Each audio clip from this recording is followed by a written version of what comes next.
Well, the Wisconsin Chamber Orchestra's 4th concert in its Masterworks series takes place on Friday night. The show will feature the world premiere of Symphony No. 14, Revelation, by WCO's composer-in-residence. There he is, Dr. Bill Banfield. As well as guest artists, the Madison Youth Choir, Festival Choir of Madison, and the Edgewood College Chamber Singers. And the musical director of the Wisconsin Chamber Orchestra, Maestro Andrew Sewell, is here, along with Dr. Bill Banfield. Hello, Welcome gentlemen. Thank you. Nice to see you It's both. good to see you both.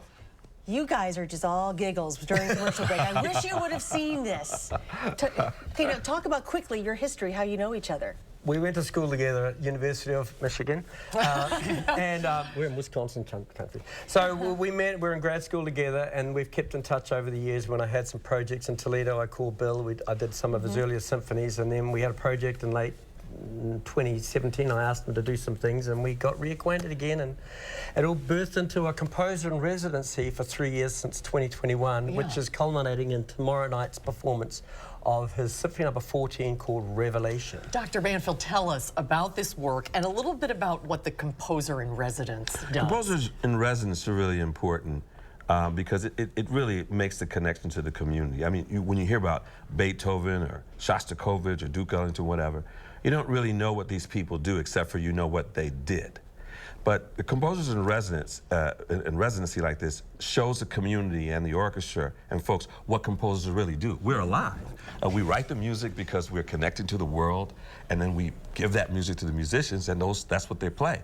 But these are people who are alive. So composers in residence are very, very important for an institution like WCO. And this is a piece you wrote, Revelation. Revelation is my Symphony 14. You're supposed to stop saying counting after 10 because I think they start passing off after 14, that. But it's 14. But it was the culminating project that we talked about, which brought the community together. There's a 60-voice choir, there's children's choirs, community choirs. We have a wonderful opera star, Angela Brown. So it's like Beethoven's 9. It's got choir, it's about the world that we live in now, it's the community, and we're very excited about it. Wow. How long did it take for you to create This has been a 3-year project, and so I knew that the thing that I had to do was to create this large work. That's what Andrew wanted, a large work that connected to the community. So, about a year and a half ago, I started writing to the CEO, Joe, saying, hey, look at me, see, I'm working, and I'm an old school guy. You didn't know that already, right? I don't work computers, that's great. But I'm still trained. He and I were trained to conceptualize the music, write it, and compose it. So pencil and paper. So my scores for this, it's a 7 movements, a 40-minute work. So it's about a year and a half just in the composition and construction of it. So we're very excited about it. It's such a fascinating process. So you must hear the music in your head when you're writing it out. Yeah, you have to hear it in your head and in your heart. And then when you play it with the orchestra for the first time, how close to the vision is it? Or do you have to constantly edit and retweak? Well, we had a very dear friend, Patrice Russian, who Bill introduced to our community, and when we were talking about this and commissioned work, she said, it's messy. And she's right. The first time through, it's kind of, there are a few little checks and balances and adjustments we need to make, which we've been doing through the week, but it's primed and ready to go. So, and there'll be things that we'll review and look at and tweak, but overall, it's exactly what he wrote, and we're really excited about it. Now, I remember last year, Concerts on the Square.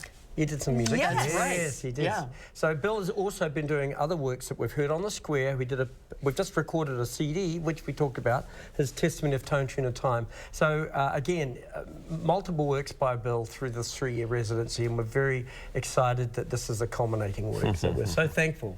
What a gift. His wife Crystal's here, and it's a big party going to be tomorrow. A lot of family and friends in town. Some known musicians have flown in just to hear this premiere. So people should come out and hear the WCO.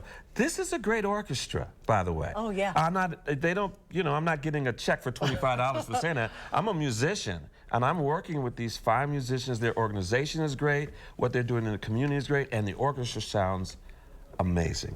Wonderful.